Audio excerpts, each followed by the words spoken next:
and welcome to the Reparenting Daily podcast.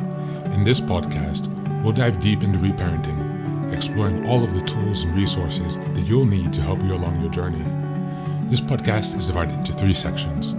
First is a daily reading, second is a discussion on the reading followed by journal prompts, and the last section is a peaceful meditation for closing.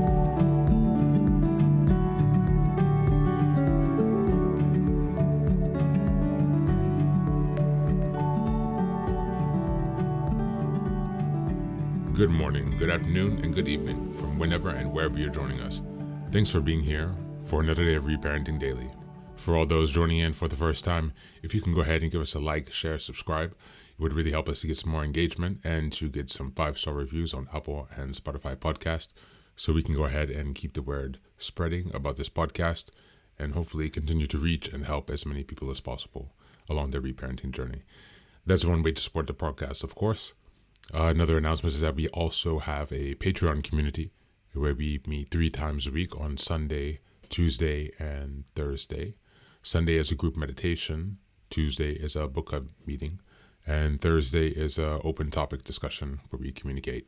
You can gain access to these group meetings and so much more by joining the Patreon community. Just go to the website, Reparenting Daily, and check out the community tab. There you'll find all the details about what's actually offered.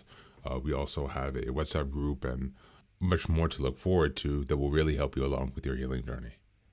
And for the last announcement, I'd like to say that we are just releasing our first 2 books now at Reparenting Daily. So you can go to the website, check out the bookstore tab, and at the top, you will see our first 2 official Reparenting Daily books. So I'm so excited to tell you about those, guys. So the first is Reparenting Daily Journal. This is a daily journal that corresponds to the podcast and will be aligned with all of the episodes starting from the 1st of January. That means that each month has a certain theme, and each week is a sub-theme that corresponds to the theme of the month. So if you're really interested in following along with this project, we're going to be stepping things up. Now we're almost half or just over half the way through the year now.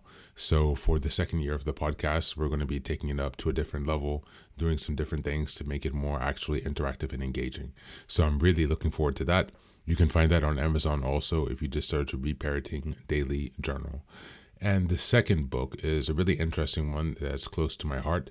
I've always been a writer since I was younger, and I like to write stories. I also enjoy research and writing research papers. I just really enjoy writing, and so I've created a book which is called Fairy Tales for Reparenting. And these are a collection of stories, and basically this is volume 1. I'm going to make other volumes as well, but they're a collection of fairy tales that are based on stories that can provide hope and inspiration, encouragement. It's really meant as a way to help you be able to connect with your inner child. So it's a really creative exercise, really for myself to think through these, to have some fun with my imagination.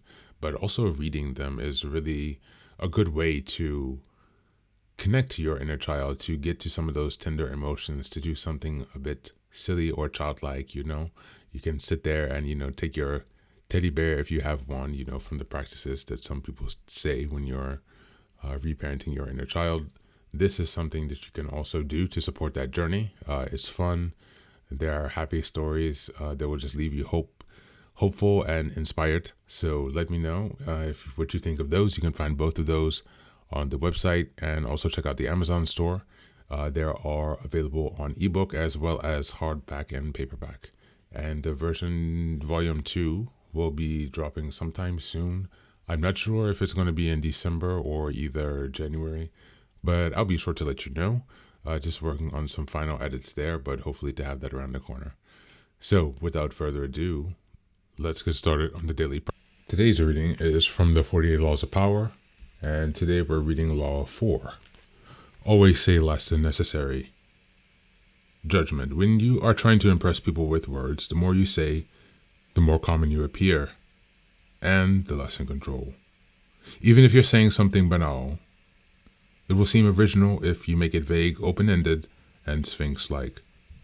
Powerful people impress and intimidate by saying less. The more you say, the more likely you are to say something foolish. Keys to power. Power in many ways is a game of appearances, and when you say less than necessary, you inevitably appear greater and more powerful than you are. Your silence will make others uncomfortable. Humans are machines of interpretation and explanation. They have to know what you are thinking. When you carefully control what you reveal, they cannot pierce your intentions or meaning. Your short answers and silences will put them on the defense, and they will jump in, nervously filling the silence with all kinds of comments that reveal valuable information about them and their weaknesses. They will leave a meeting with you feeling as if they had been robbed, and they will go home and ponder your every word. This extra attention to your brief comments will only add to your power. As a young man, the artist Andy Warhol had a big revelation, that it was generally impossible to get people to do what you wanted them to do by talking to them. They would turn against you, subvert your wishes, disobey you out of sheer perversity. Once, he told a friend, "I learned that you actually have more power when you shut up." In his later life, Warhol employed this strategy with great success. His interviews were exercised in oracular speech. He would say something vague and ambiguous, and the interviewer would twist in circles trying to figure it out, imagining there was something profound behind his often meaningless phrases. Warhol rarely talked about his work. He let others do the interpreting. The less he talked about his work, the more people talked about it. And the more they talked about it, the more valuable his work became. Thank you, and that's the reading for today.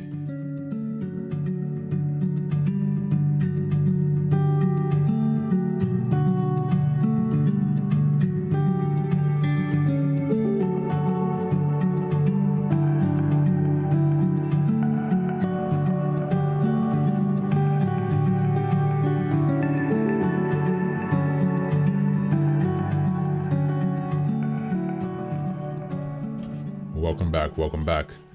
Today we're looking at Law 4, which emphasizes the value of measured communication, suggesting that words should be chosen thoughtfully and sparingly.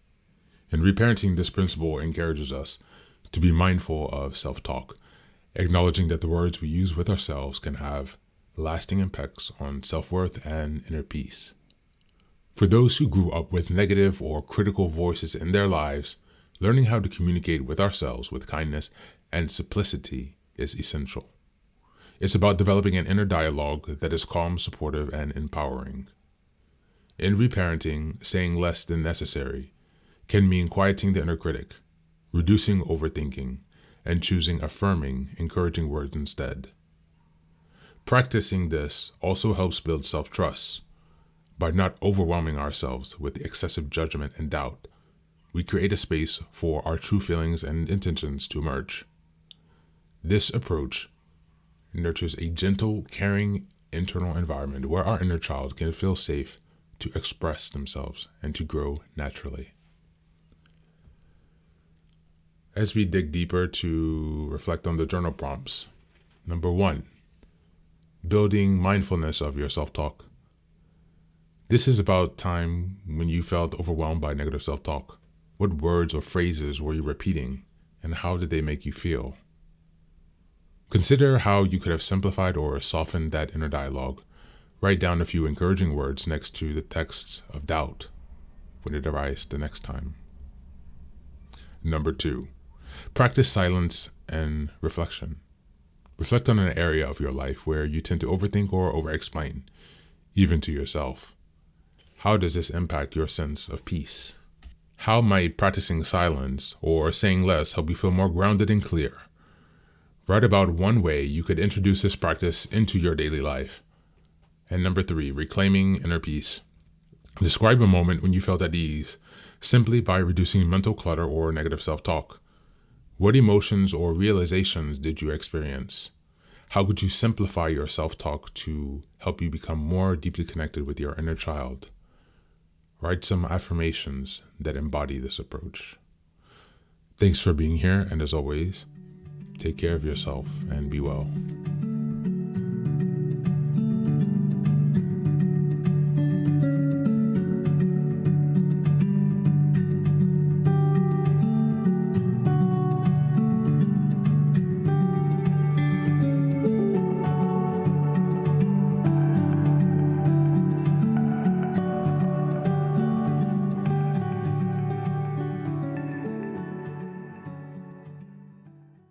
And now let us move on to the final section, the meditation. This is an unguided meditation. I will simply provide some music and you can take some time to relax. Please feel free to choose a location and a place where you feel safe and where you can be undisturbed for the next 10 minutes. You can choose to be sitting down, standing, as you like, wherever you are most comfortable. Thank you for being here and enjoy the meditation.